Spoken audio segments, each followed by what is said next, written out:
perhaps no other revival on Broadway this season has come as laden with expectations as the Rocky Horror Show.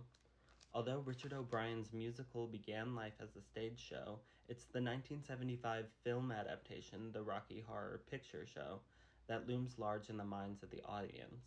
The movie has been a midnight movie staple for 50 years, and its dedicated following has developed a series of complex rituals involving shadow cast screenings, dressing up like the characters, and yelling things at the screen timed perfectly to the next line. So, the Roundabout Theater Company's new revival, directed by Sam Pinkelton, is the servant of two masters. It has to work for the Broadway audience, who expects any revival of an old show to refashion and refresh the material, and it needs to work for the Rocky Horror diehards, whose vision of the piece is frozen on celluloid. If it falters a bit trying to find the balance between the two, it still manages to entertain.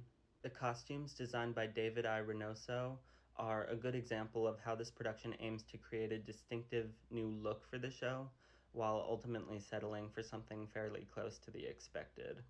In the film, Rocky, the Frankenstein monster creation of the mad scientist Frankenfurter, wears golden briefs, but the actor playing Rocky in this version, Josh Rivera, dons a black sheer outfit kind of resembling an old-fashioned wrestling costume.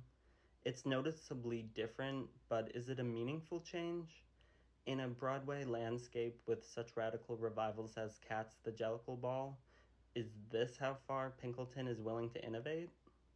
Maybe it's far enough for the Rocky Horror aficionados, but the Broadway fan in me craved stronger choices. Speaking of serving different audiences, the cast is chock full of recognizable names, some of them known as stage actors, and a lot of them from film and TV. There's a disparity between the singing voices of the Broadway veterans and some of the newcomers. This show marks the Broadway debut of Juliette Lewis, who plays Magenta, and I enjoyed the performance and generally like her presence, but her singing voice doesn't have much of a Broadway quality to it.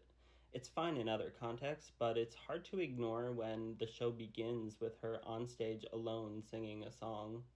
The production also has fun with different curtains used at various points, delineating different areas of the stage. A minor thing for sure, but it's a clever way to add and to showcase depth that no flat movie screen can achieve. I paid $30 for my ticket through Roundabout's HipTix Gold program. The Rocky Horror Show is playing at Studio 54 until July 19th.